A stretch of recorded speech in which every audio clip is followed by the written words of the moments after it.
Pinuna ng minority bloc at tinawag na pamboboykot sa Senado ang hindi pagsipot ng mga miyembro ng majority bloc sa sesyon kahapon.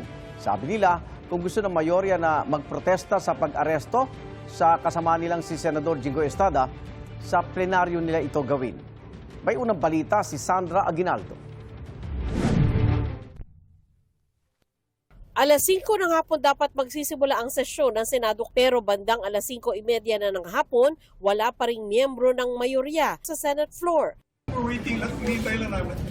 Hinihintay lang namin yung presiding officer. Bago ito, sinamahan ni Senate President Alan Peter Cayetano si Senador Jingoy Estrada patungong Camp Crame matapos lumabas ang arrest warrant laban kay Estrada para sa kasong plunder.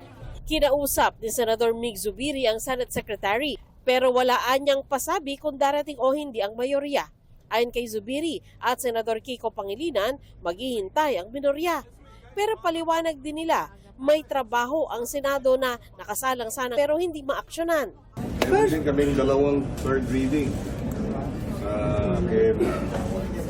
kay Matthew Ramos at si Benny Boatwright for citizenship. It's scheduled today and they're here.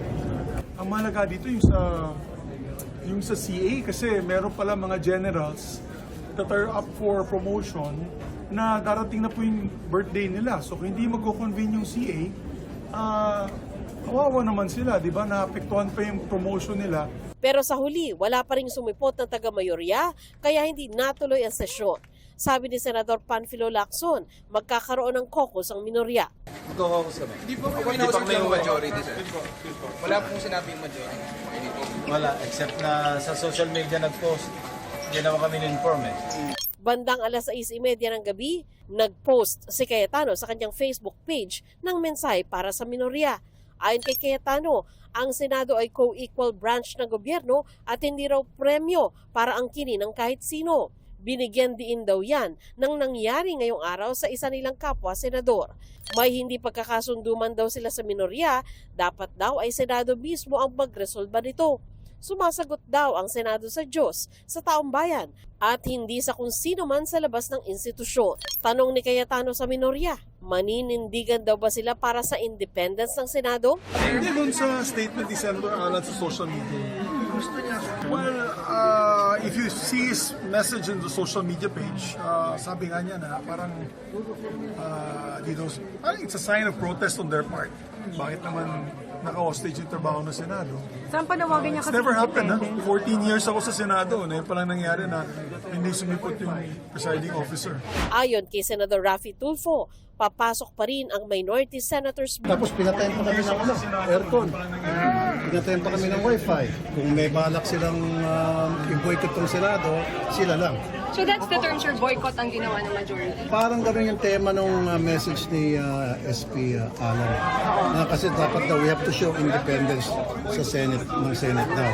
Ano independence pinag-uusap ko na sasabihin niya? Pasado alas 7 ng gabi, pumasok muli ang minority senators sa session hall at pinakanta ang guest choir ng Lupang Hinirang at isa pang awitin.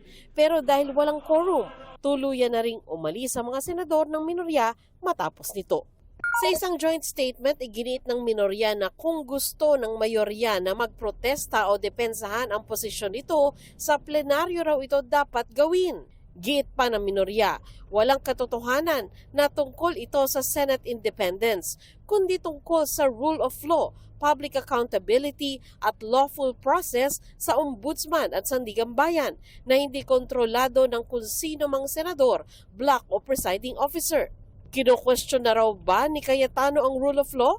Ang gusto raw ng mayorya ay sumama ang minorya sa boycott at gamitin ang minority para manatili ang Senate President sa pwesto habang iniiwasan ang tunay na test of numbers sa floor. Sir, sa may paglabag, kung may paglabag, maghahain ba kayo ng complaint or ethics? Well, yun ang pinag-uusapan namin. Definitely may violation. And hindi pwedeng basta-bastang kinakancel ang session nang walang abiso sa majority and minority. Sinisikap naming makuha ang pahayag ni Cayetano.